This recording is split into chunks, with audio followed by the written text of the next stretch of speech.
Hi, Tim from Fair Play Now, and it's the English National Lockdown, Day 6, 10th of November 2020.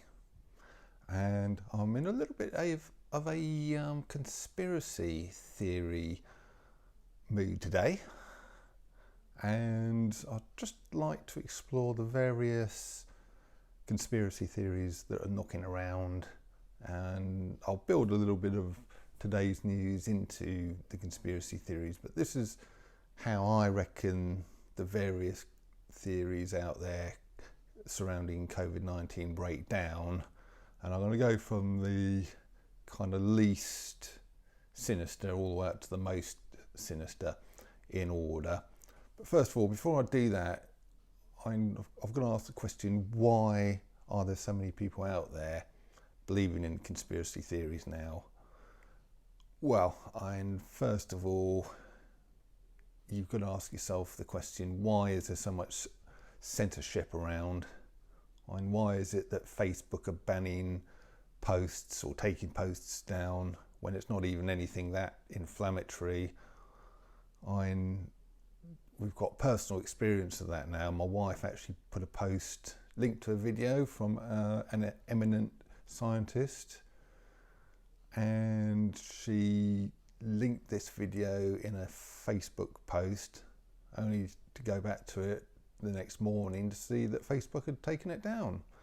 And that's the first time anything like that had ever happened to her, and she just couldn't believe it, because the guy was a perfectly credible scientist and putting forward logical, rational arguments against lockdown and the whole COVID thing. And why is Facebook banning that? It's not their job. If kind of you're posting stuff inciting sort of violence and real nasty kind of hatred stuff, fair enough. But just because you're posting stuff that Facebook and other mainstream people don't agree with, no, that's wrong. Also, it's happening with mainstream media. They're ignoring things they don't want to talk about, things they disagree with, things that go against their mainstream narrative. And the government's the same. They're listening to some scientists. Some scientists I don't think they should be listening to because they've got too many vested interests, shall we say, and other ones who are very credible, but again aren't saying the things that the government likes. So you can see why these conspiracy theories are out there and why they seem to be growing more and more prevalent among the population. But let's just start going through the various conspiracy theories now, and I'll tell you how credible and otherwise I think they are.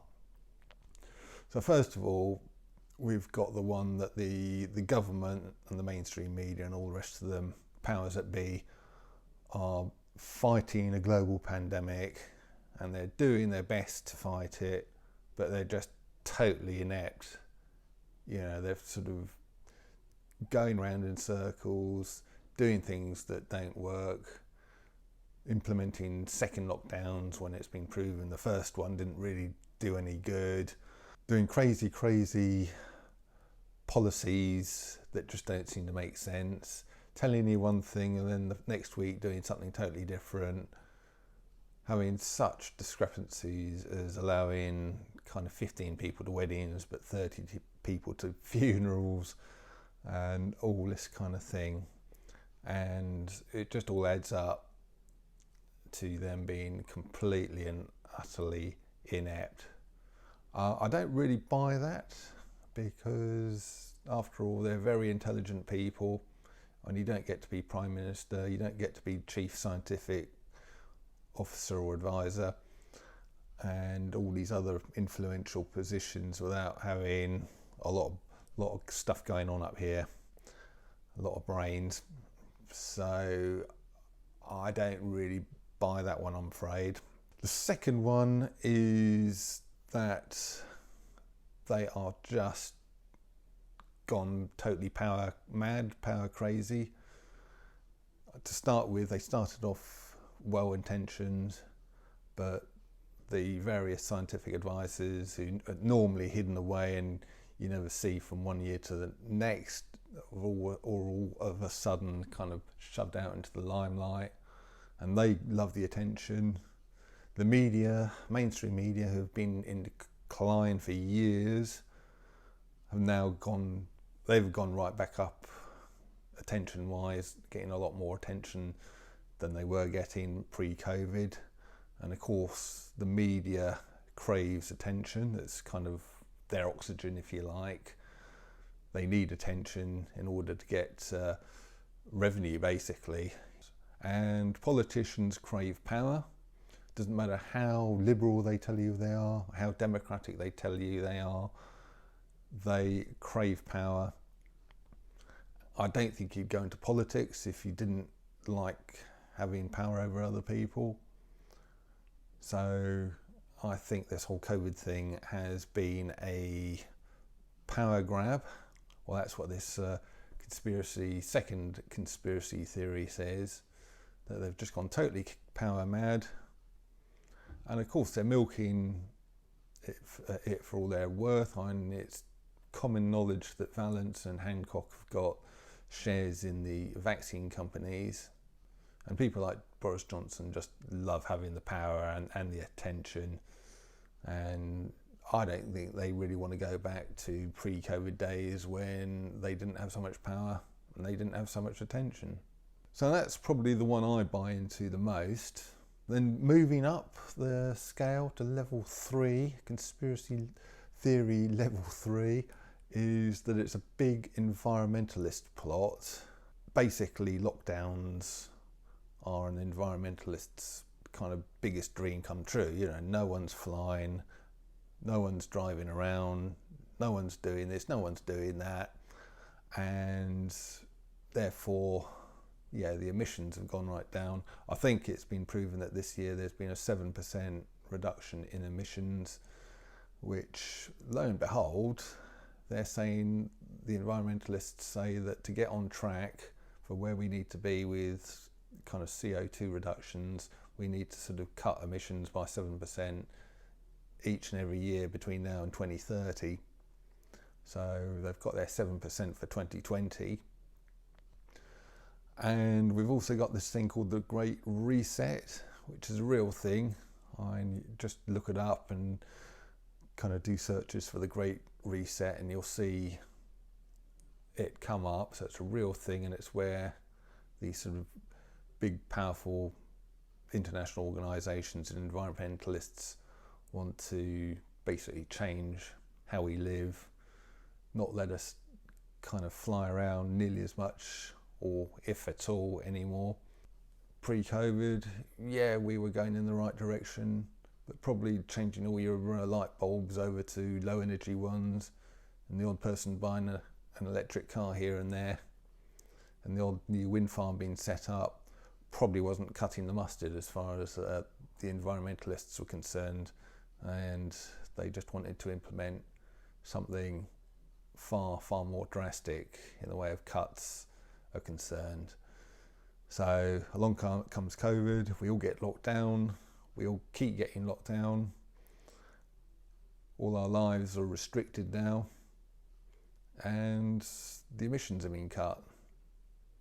And before you sort of dismiss that as total bunkum, it's been proven, well, it's common knowledge, should I say, that the girlfriends of both Professor Ferguson and Boris Johnson's girlfriend, whatever her name is, are both keen environmentalists. So make of that what you want. Okay, getting really, really sinister now. We're getting up to level 4, conspiracy theory level 4. And that whole COVID thing was basically a plot, big plot to get Trump out of office. So the basic premise for that theory is you bring in COVID-19 early in the year, do all the lockdowns, all the measures and all the rest of it, and basically America needs to do these sort of post-in votes, because you can't have so many people going to the actual polling stations to cast votes because they'll catch COVID. Lots of people didn't want to do that, so they brought in this postal voting or mail-in voting system, which have been proven to be very unreliable and very easily defrauded and corrupted.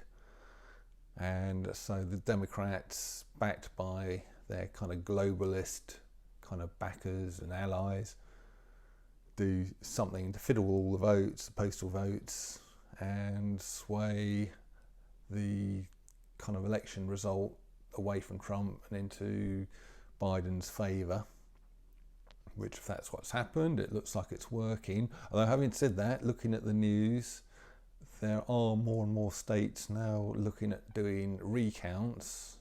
I think Pennsylvania have been ordered by the Supreme Court to do a recount, and Georgia looks like they're going to be doing a recount as well. I think their governor announced a recount has to happen because there is evidence, apparently, of some kind of voter fraud.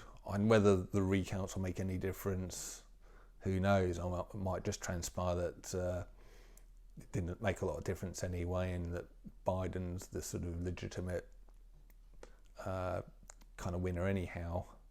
But it is interesting to see these recounts beginning to happen.